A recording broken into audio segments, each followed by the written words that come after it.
Olá, amigos. Antes de iniciar a história de hoje, quero pedir a vocês para se inscreverem no canal e ativar o sino de notificações. Compartilhe para seus amigos os nossos vídeos, para que o nosso canal cresça cada vez mais. Agradeço a sua atenção. Um bom vídeo para vocês.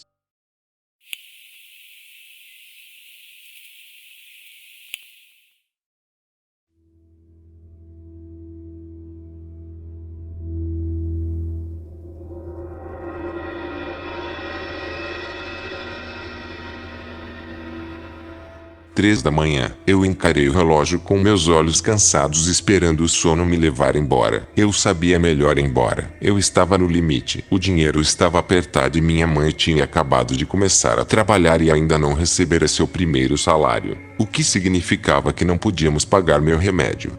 Já se passaram 3 dias. Então aqui estou eu, deitado na cama sem conseguir dormir porque estou ansioso pra caramba sem meu remédio para a ansiedade. Vá dormir, vá dormir. Fechei os olhos e tentei pensar em algo bom, algo relaxante. Eu pulei com o som do meu despertador tocando. Ele marcava 6 horas da manhã. Acho que adormeci afinal. A manhã passou confusa. Eu costumava notar coisas. Eu costumava notar meu irmão mais novo Daniel ou minha mãe correndo para se arrumar. Eu não percebi mais essas coisas. Tudo estava cinza. Eu estava na minha cabeça cinza escuro apenas tentando passar o dia. Meu remédio não era só para minha ansiedade. Era também para minha depressão. Então as coisas desaceleraram e perderam a cor. As coisas perderam o sentido e eu perdi minha felicidade. Eu simplesmente não estava que nem ali. Minha mãe fingia que as coisas estavam bem e sorria e me beijava na bochecha e me apressava para a escola como se eu estivesse bem. Quando não podíamos nem pagar meu remédio, ela nem se preocupou. Esta luta não era real para ela. Meu irmão tinha apenas 7 anos e não entendia totalmente o que era doença mental. Então você poderia imaginar o que ele pensava de mim. Um típico jovem de 16 anos. Zangado com o mundo, amargo até o fim, rebelde como a maioria dos adolescentes. Ele pensou que eu tenho certeza, porque isso é o que meu pai diria a ele. Meu pai era antiquado. Um homem realmente viril que tinha que lidar com as coisas como um homem. Como ele disse, isso significava que ansiedade e depressão eram sinais de fraqueza. Ele não tinha medo de lhe dar um tapa quando você se comportava mal ou estragava tudo. Naquela manhã, meu pai levou a mim e a meu irmão para a escola. Minha mãe, sentada no banco do passageiro, inclinando-se para fora da janela, dando tchau para nós. Tenha um ótimo dia na escola, ela disse com um sorriso falso. Ou pelo menos eu sempre achei que era falso, para ficar bem na frente dos outros pais. Devo soar muito severo, como se odiasse minha família. Eu não fiz. É que eu os conheci mais do que jamais pensei ser possível. Para conhecê-los verdadeiramente, você sempre tem uma certa ideia sobre seus pais, amigos e família, especialmente quando criança. Mas quando você começa a crescer, percebe que não são nada parecidos com essas ideias, ou simplesmente não são muito próximas. Tudo estava bem, mas quando comecei a lutar, vi um lado deles que eu não sabia que eles tinham. Um lado cego e indiferente para eles. A escola passou rápido para mim. Eu não tinha amigos ou valentões ou muito de qualquer coisa. Eu apenas mantive para mim mesmo. É minha própria culpa. É preciso muito esforço emocional e mental para ser social com as pessoas. Francamente, eu estava apenas cansado. O sinal tocou e todos correram para fora das portas, tentando chegar em casa o mais rápido que podiam para fazer o que quer que fosse. Eu não estava indo para casa, no entanto, não contei aos meus pais, mas consegui um emprego em uma fábrica. Eu precisava desses remédios. Se o dinheiro fosse tão apertado, eu arranjaria um emprego e ajudaria, mas não fiz muito na fábrica. Na maioria das vezes, apenas esfregava o chão ou limpava alguma bagunça para outra pessoa. Eu não poderia te dizer o que eles fizeram nesta fábrica. Eu realmente não consigo me lembrar. Para ser sincero, acho que nem sabia naquela época. Quando meu turno acabou, eu estava coberto de suor e graxa das máquinas que tive que limpar. Já era noite. Tirei minhas roupas de trabalho e as coloquei na minha bolsa e coloquei minhas roupas normais e saí pela porta dos fundos. Caminhando para casa, percebi que havia carros da polícia estacionados no meu caminho. Corri para dentro de minha casa. Minha mãe estava sentada no chão da cozinha chorando.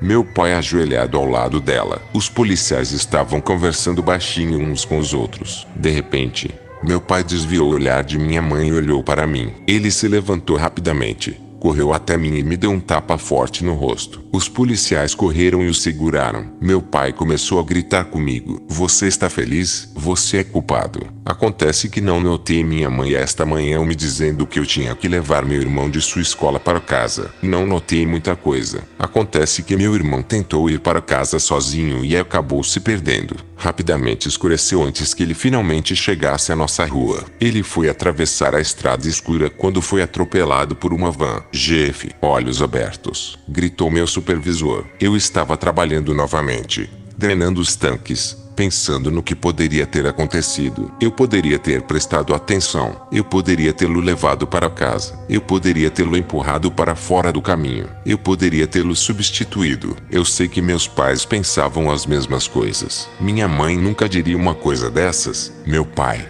por outro lado, não precisava. Seu olhar frio e cheio de ódio para mim a cada dia que eu voltava do trabalho dizia o suficiente. Dias desfocados. As noites duraram para sempre. Meu quarto lentamente se tornou um lugar escuro e bagunçado. Eu nem me preocupei mais com a minha cama. Mas uma vez eu estava sem minha medicação. Meu pai disse que eu não precisava e minha mãe não concordou nem discordou. Como eu. Ela simplesmente não estava lá. Eu conhecia aquele vazio que ela sentia. Jeff, preste atenção. Eu só queria um dia. Um único dia em que senti algo. Algo diferente de medo e tristeza. Apenas um dia. Não notei os gritos ao fundo ou as pessoas agitando os braços. Eu estava em meu próprio mundinho, encarando uma parede suja da fábrica. Foi quando eu vi Daniel. Ele estava abaixo ao lado do tanque. Ele sorriu para mim. Jeff, ele disse calmamente. Jeff. Fui levantado no ar por um gancho. O pequeno guindaste interno usado para baixar coisas no tanque perfurou o lado da minha boca e me ergueu no ar. Enquanto isso me arrastava no ar, eu podia sentir minha carne começando a se rasgar. Eu agarrei a corrente que segurava o gancho e me levantei, tentando ter certeza de que o gancho não rasgou totalmente o lado da minha bochecha. Tudo aconteceu tão rápido que eu nem tive tempo de sentir dor ou gritar de medo. Eu estava pairando sobre os tanques agora. O guindaste ainda girando lentamente. Foi quando eu vi meu relógio marcando 3 horas da manhã. Um quarto escuro e bagunçado. Uma mãe que simplesmente não queria entender. Agora mais do que nunca, um pai que me odiava. Uma sala vazia onde meu irmão deveria estar. Um lembrete constante de como eu era um idiota. Um corpo sem vida deitado de lado esperando o dia seguinte para começar. Apenas para esperar o fim para fazer tudo de novo. Porque eu estava lutando. Eu realmente queria viver ou foi por instinto? Eu deixei minhas mãos caírem para o meu lado, me soltando. O gancho rasgando minha boca, pegando o outro lado e cortando seu caminho. Caí. Eu afundei no fundo do tanque. Eu finalmente estaria em paz. Eu podia sentir minha pele começando a formigar. Esse formigamento rapidamente se transformou em uma sensação de queimação. Mas estava tudo bem. Eu estava bem. Eu estava feliz. Caí no sono para nunca mais acordar. Mas eu acordei. Acordei no meio da noite no hospital. Eu estava quase nu. Algumas bandagens cobriam partes do meu corpo. Minha pele estava com um tom claro de vermelho e lacrimejante. Minhas costas grudaram nos lençóis. No dia seguinte,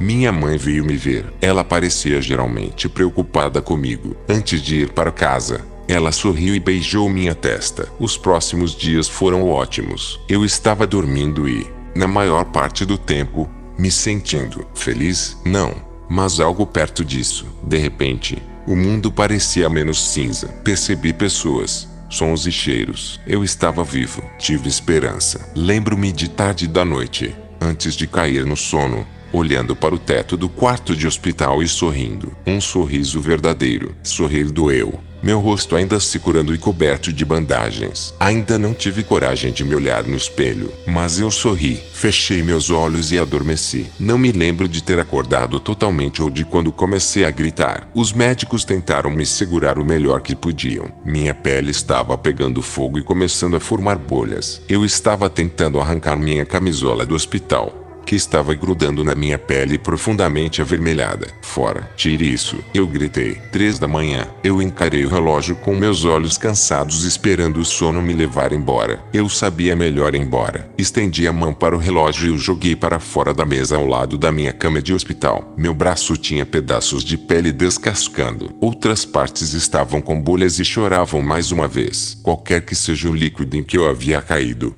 estava me derretendo. Outras partes do meu corpo ficaram pretas. Eu tinha todas as feridas abertas. Ouvi alguns médicos mencionarem que parecia envenenamento por radiação, mas não havia vestígios de radiação em mim. Uma noite, ouvi alguém chamar meu nome. Eu lentamente me levantei rasgando os tubos da minha pele. Achei que estava vindo de fora da minha janela. Antes que eu pudesse verificar, algo mais chamou minha atenção. Algo nojento, algo morto. Eu fiquei nu na frente de um espelho. Bandagens lentamente escorregando do meu corpo podre. Bandagens cobrindo meu rosto. Retirei as bandagens lentamente, deixando-as cair no chão. Meus pontos se soltaram devido à minha carne podre. Meu nariz não estava mais lá. Tudo o que havia ali era uma boca grande e olhos arregalados e penetrantes. Eu me virei e olhei pela janela e lá embaixo estava meu irmão. Eu lentamente fiz meu caminho para fora do quarto do hospital. Foi silencioso. Eu ainda podia ouvir as pessoas. Porém, eu corri tão rápido quanto meu corpo podre poderia me levar para uma sala cheia de armários. Peguei um moletom e coloquei, deixando escapar um longo suspiro quando senti minha pele grudar por dentro. Eu então coloquei uma calça, sentindo um pouco de pele ceder e bolhas estourando. Eu ignorei e empurrei a dor. Eu precisava ver Daniel. Eu tinha que dizer-lhe o quanto eu sentia. Eu levantei o capuz para tentar esconder meu rosto deformado e fiz meu caminho descalço para fora da sala. Eu saí sem ser notado, mas Daniel não estava em lugar nenhum. Comecei a respirar mais rápido e entrar em pânico. Daniel, onde você está? Eu disse fracamente, sentindo as lágrimas escorrendo pelo meu rosto. Eu vi do outro lado do estacionamento escuro. Ele sorriu, se virou e começou a andar. Eu o segui o mais rápido que pude, deixando um rastro de sangue para trás, da minha pele inchada e empolada e dos pés descalços. Era quase de manhã quando chegamos ao nosso destino. Nós estávamos em casa. Perdi Daniel de vista apenas por um rápido segundo, antes de vê-lo novamente. Desta vez dentro de casa. Eu sabia que ele não era real, mas era tudo o que eu tinha, e eu só queria vê-lo e falar com ele, para dizer-lhe todas as coisas que nunca tive a chance de contar. Corri em direção à porta, mas estava trancada. Eu bati na porta, deixando marcas de mãos ensanguentadas na porta. Daniel, eu gritei. A porta se abriu e na porta estava meu pai. Ele cambaleou para fora claramente bêbado com uma garrafa de cerveja na mão. Ele olhou para mim com nojo, mas rapidamente mudou para um sorriso. Ele riu de mim. Depois de me ver assim, tudo o que ele conseguiu fazer foi rir. Por que você me odeia? Foi tudo o que pude dizer todo esse tempo. Mesmo antes da morte de Daniel, eu senti. Por quê? Ele não respondeu. Ele apenas se virou e tropeçou de volta para dentro, sem fechar a porta. Corri atrás dele, agarrando seu braço e puxando-o de volta. Porque, antes que eu percebesse,